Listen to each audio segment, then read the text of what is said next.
about it. I never I said. ain't got no I never said. I ain't got Let no me say this problem. for the record. I ain't got no problem with it. No, I never said I was going a third time. I said it crossed my mind. It's gonna always cross the bitch mind. You know what I'm saying? But have I just woke up one day and been like, yeah, I'm gonna do it? Nah. I don't know if I got it in me again. That recovery is like so insane. that's what it is. The recovery. It's the recovery. So they could do like a quick injection BBL shot. I'll probably do it one more time. Yeah. So you just want the biggest ass in the world. Yeah. As a guy with an ass fetish, I love it. I know. I be seeing what you like. You like a big and healthy Were you serious about going back and get some more? So, of course, I mean, and we had, like I said, we had this conversation last week when we were talking about BBLs, and we talking about even we was talking about Batman or Kevo. We just talking about people in general getting surgeries and running behind the knife. And I kind of try to sit here and say it's some form of insecurity. And I think if you have been following Erica, like she dropped music, and even her last music video, it was just literally her damn near butt naked. Like it was like a rap song playing in the background, but it literally looked like you could have almost been watching somebody's OnlyFans content. And that's my thing where it's just like, bro, are you a rapper or you want to just like, you want to create freaky content and put music behind it? Because I mean, that's what it almost feels like. It's like, bro, what do you need so much surgery for? The surgery is not going to make people like your music better. But when is it too much? Because the videos that I've seen, like it looked like it's too much already. Yeah. So when is enough? But that's my point. So when that goes back to the conversation we was having last week, where it's like, no, you can tell when sometimes realistically, let's be clear. When I said it last week, body dysmorphia is a real thing. And the hiding behind, even when working out too much, it be dog. Like sometimes you may see dudes in the gym, pause no homo, who be huge. Like these niggas be jacked up, walking around, literally looking like The Rock, and you be like, damn, nigga, what you still in here for? Especially when they in there on the weekend. It makes you be like, oh, bro, you have body dysmorphia or you have some insecurities because you don't need to be in here, but you in here on a Friday night. So it's just like something, and that's why I always talk about that. I think that is, especially for men, I get for the normal man, that's where they kind of deal with their insecurities a lot, is in the gym. And I'm not saying, speaking like I don't have none, I'm speaking on it from somebody who deals with body dysmorphia, somebody who deals with their own form of insecurity. So you sit here and can peep when other people have it. And I think the sad thing is when women can be more honest about why they actually get those surgeries, then I think the conversation can develop to be a different conversation. But because so many women try to make it like, nah, I just want this fat old ass because I want to have the biggest ass in the game. Yeah, for what though?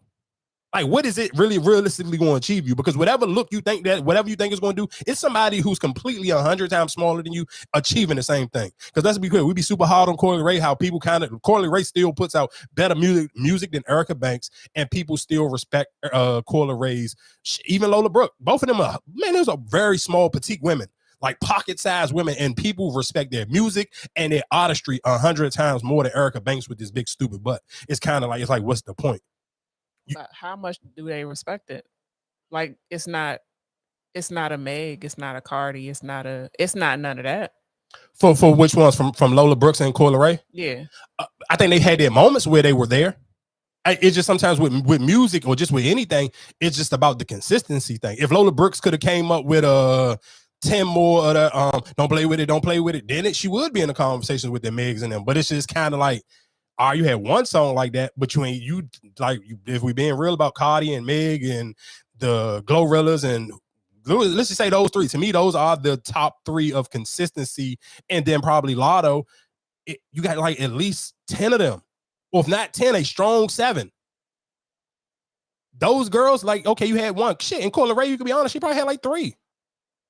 And she may need a little bit more than 3 because her attitude is still childish. The way she presents herself is like, go to Coily Ray page where you'd be like, who is this girl a rapper? Like, what is she? Because it don't give you you kind of really can't, because it's all over the place. Mm-hmm. Her personality is all over the place. So I just think, I don't know. Me personally, with the Erica Banks thing, it's just corny. I ain't gonna hold you. Every time I see her and it's just like, you watch one of these blog pages post her, it's just like, all right, bro. It's like, you might as well just hit the link in my bio and keep it moving. Because ain't nobody listening to this damn music. Especially if you talking about going back for, like, I'm cool. That one ain't gonna work. What else was going on in the world? Sexy Red got into it with a vodka brand. So a vodka brand paid her, I guess, it was for promotion or whatever the case may be, and they had a commercial, and I guess Sexy Red didn't like the commercial. I don't know what triggered her to make her just black out and kind of just completely take a dump on the brand, but basically the commercial came out. The brand was in love with the commercial that they did for Sexy Red, and then she basically just trashed the liquor brand and was just like, I don't buy that liquor, whatever the case may be. I don't even know why I did this commercial, whatever the case may be. And then she got upset with it, but it's still weird. And she kind of just sitting here now. It's like, whatever reason or how you feel about that brand now, you kind of realistically are messing yourself up for the longevity of what may be going on in the future. Because who else, if I'm a brand now, why would I want to spend some money with you to sit here and have you promote something, and then the next day or a week later you sit here and get on your social media platform and basically take a dump on everything? Because now everybody who was thinking about buying the liquor or even trying, because people really don't drink vodka like that no more. So for you to jump out there and just line up and take a check from a vodka brand in the first place, it's kind of like, all right. What vodka was it? What was it? I think it was just called, I want to say it was called, I think it was like some vodka. Like it literally was like just vodka. I don't know. It wasn't none of the like mainstream popular junks that already kind of been popular before. It was kind of just like a random junk. But I gotta find. I look before we done recording. I'll look for the name of the vodka brand. But still, like, who drink vodka?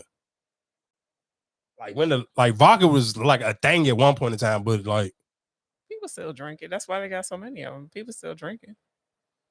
I mean, I think people drink it enough where, let's just say, even if you wasn't a rapper, but if you was just an athlete or anybody with some celebrity behind your name, would you, especially in 2024, would you still attach your name to a vodka when everybody else is attaching their name to a tequila?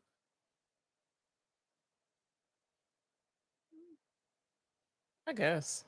Like, if you just really think about it, like, realistically, most people attach their name to, you think about from the Kevin Hart's to LeBron James, whoever, most people, especially 90% of celebrities now is either a tequila or a wine, or it's both. It's a tequila and a wine, or a cognac, but it ain't no vodka. Like, vodka is kind of like crazy. Like, I ain't really like the last three big vodkas was Grey Goose, Belvedere, and Belvedere was when Jay-Z and then was endorsing it, and then Ciroc with Diddy. Like, I don't know too many other vodkas that kind of like, and I'm sure people just, if you really a real drinker and you end up making mixed drinks or whatever the case may be, what is Fireball? That's like a vodka or something? No, that's like a whiskey, I think. Oh yeah, so all right, so yeah, so that's my point. Like, I don't even know too many people to do anything with that, but we ain't got to stay on that story too long. I did talk about this plumber who lost his job, so I do want to play the clips of this. So it is a plumber, and where is he located? I thought they said where he was located at. I don't see it right there, but he lost his. It don't say where he from. Well, anyway, he went on one of these viral shows that when people do, I guess it's the balloon show, when they pop the balloons and they tell people why they wasn't their type or why they popped the balloon or whatever the case may be. So I'm gonna play the clip of his video going viral, and he lost his job. Like, he is a licensed plumber. And of course, the cool thing about being a plumber, it's a trade. So I mean, realistically, he may have got fired from that company he was with, but you can always get another job because I mean, you're a licensed plumber. People always gonna need plumbing. Me, you a little sassy just a little bit. And since you want to come at everybody over here, I'm gonna get at you too. You kind of look like a Ninja Turtle. You're not that cute. You need to relax. You stocky as hell. And I was trying to be respectful, but like you was really coming out like I didn't like it. I'm from the South and I can handle like a lot of criticism and stuff like that. But the way you was coming, you just ain't like you got it all like that. And I guarantee you probably got a roommate at home and it's just not giving anymore. Yeah. Well, let me say this, Queen. I'm a licensed plumber. I do real estate and property management. I live downtown. I stay by myself, Queen. You know, and you're not even qualified to be even dealing with me. Everybody not qualified. You definitely not. You know, if anything, it was one of these two. I wasn't even looking your way. You and ain't the one my that type. you wanted popped if I seen, that's fine. So That's totally fine. Okay. But one thing about me, I could pull 100,000 on the bank. Can you do the same? Get this man you can't do that. Daddy with me, you a little sassy. So he lost his job for that. I don't know why he lost his job for sitting here saying was she not qualified, but then he even made a post and was like trying to go viral for some clout when I lost my job. What was it? Was it like a? That was it. What I played was it. Was it a game? Well, like it was a skit. Or? No, it's one of those little YouTube game shows. So basically, it's a YouTube dating show. So you go on the show and it's called Balloon. So it basically let's sit here and say if it's like 20 females and it's a dude and they trying to like see if they like each other, and they all got balloons. So if the women don't pop the balloon, that means they like you, but the dudes still get to pick. So he may pick a woman like she was just saying in that John. It was a girl with a pink dress on. She popped the balloon. But that was the girl he was interested in. But so the other, like he wasn't interested in none of the other girls, but the girl he was actually interested in, she wasn't interested in him. So it's just realistically just one of those dating shows that they kind of like, they be huge on like TikTok or something, but you know, they still post it on YouTube or whatever the case may be. I don't necessarily know how you can lose your job for something like that, because he didn't say, to me, he ain't say nothing crazy, he just said she wasn't qualified. Yeah, maybe it's a bad look on a job. Maybe they felt like it was a bad look. I don't. Because he didn't say nothing wrong. Maybe they felt like he was like putting her down. Black man, black woman, black one, black yeah, I mean, I guess, but it was kind of like they was putting each other there. I mean, like I didn't see the whole long clip, I'm sure, because it went viral. It may be a longer clip where it was more detailed, but from that little piece right there, it did, to me, didn't just seem like anything too crazy to be like, oh my God, I can't believe that he said this and he deserved to lose his job for that one. Like, that was kind of wild. And then I guess if you got a job, bro, that'd be one of my things. Like, again, we talk about that all the time, just that is trying to go viral worth it if you got a real, like a career. Screw a job. A job is different. If you got a job, bang out, do your thing. We talking about, because I do think we have to sometimes distinguish the two for people. Like, I'm sure most people who listen, y'all know the difference between a career and a job. If you have a job, cool, do whatever you want, whatever you feel like, you take your risk, your opportunities, do whatever you got to do so you can feel like you can get yourself in a better situation. I ain't mad about that. But if you got an actual career, what you still trying to go viral for? Knowing that jobs, they hire people to look at stuff like that, to like watch their social medias and. But even that exactly. But then it's still like, what do you feel like you're gonna get out of? You know, if you got a career, we're talking about a career job, a salary-based job with good benefits, a retirement plan, like the 401k and all of that. What are you doing this for? You know, 15 minutes of fame. Nah, you might be able to. Yeah, that one ain't gonna work. There's no way. I don't even want 15 minutes of fame if I got a career. What the hell am I gonna do with the 15 minutes of fame? It might be a career, but it might not be the career you're looking for, or you want it quicker. You want the money quicker than that, or you trying to open up a door to something else. You understand what I'm saying? Like, you have that career to finance what you got going dream on, or something that you really want to do. I just feel like careers ain't even that easy. And I might be wrong because I'm not a career person, but I feel like careers are a little bit harder to achieve. So I just don't, I guess I wouldn't understand, excuse me, what's the purpose of getting a career job and then still trying to chase other stuff, like especially stuff where it could be controversial, like them social media things and trying to get viral moments is like, yeah, I don't know, dog. Is that one like really just worth trying to? Yeah, I don't necessarily know if I would go sit here and go chasing waterfalls when it came to that type of situation. Where's this dog? He be going so crazy on people. Where my man at? Be just blacking out. Oh, this is maybe. I thought I had it. Yeah, I might have did. Oh, did I?